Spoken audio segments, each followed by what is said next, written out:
¿Y por qué Ucrania, digamos, es importante para Rusia?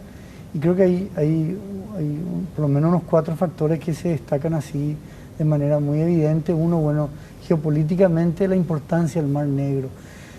Quizás para la audiencia entender de que los 2 puertos más importantes de Rusia, San Petersburgo al norte con el Mar Báltico, Vladivostok que está en el Pacífico, son puertos que están geográficamente muy altos, por lo tanto prácticamente de noviembre a marzo están congelados esos puertos.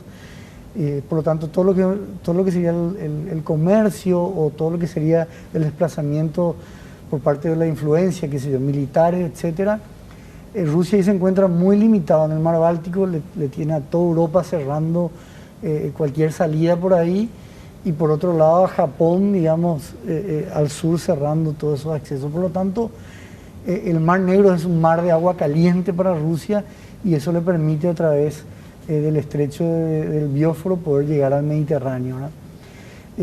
Por lo tanto, ahí hay un punto muy importante del cual Rusia no quiere perder, y a esto se suma, por ejemplo, lo que ha sido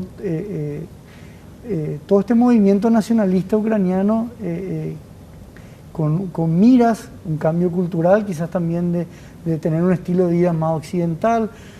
Ha empezado a comercializar, obviamente con la Unión Europea, pero hay un anhelo también cada vez más importante de ser parte, y esto trae como consecuencia también la OTAN.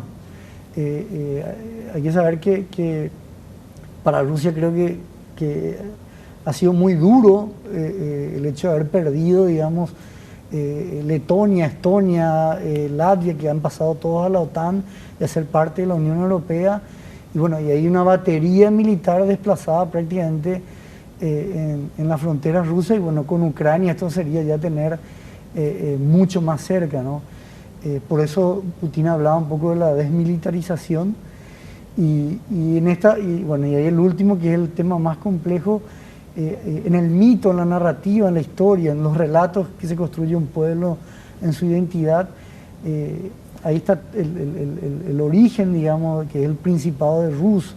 Hablamos ahí del siglo IX, cuando fueron los primeros convertidos al cristianismo, y bueno, y ahí viene todo este mito de la nueva Rusia, que vamos a saltar un poco la historia del siglo XVI, cuando Iván el Terrible se nombra zar, y bueno, hay toda una visión de que el pueblo ruso se origina con esa conversión en Kiev, en el Principado ruso.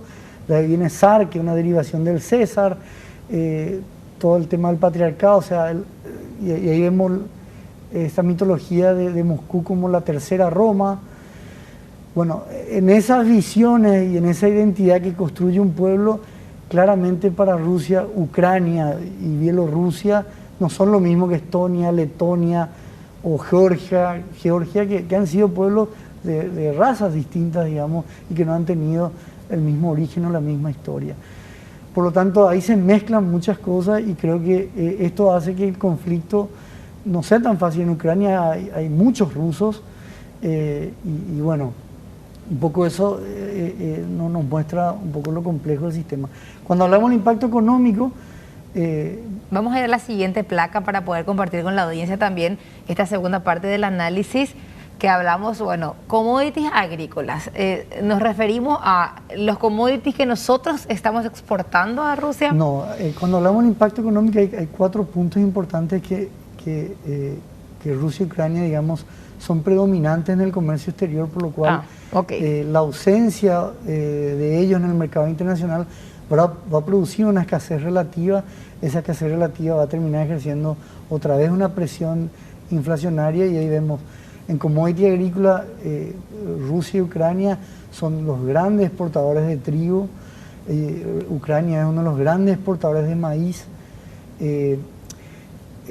Ahí entra el tema, por ejemplo, de Bielorrusia. Bielorrusia y Rusia son grandes productores de potasio, entre ellos el 40% de la producción mundial.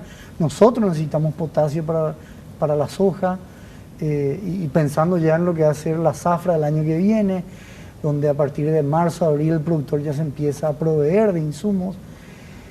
Tenemos el sector energético. Rusia, de los 96 en promedio millones de barriles que se consumen diariamente, Rusia produce 10. exporta la mitad prácticamente, o sea, es un gran productor y alguien que aporta, digamos, al sector energético. Gas natural derivado del petróleo y los gases que tiene Europa, entre el 30 y el 40% se nutre de los gases que provienen, digamos, de Rusia. Y por último, metales como aluminio, está el titanio, el níquel, el palladium, que son... con eso hacemos tablet, con eso hacemos autos, con eso hacemos todo. Cables. Bueno,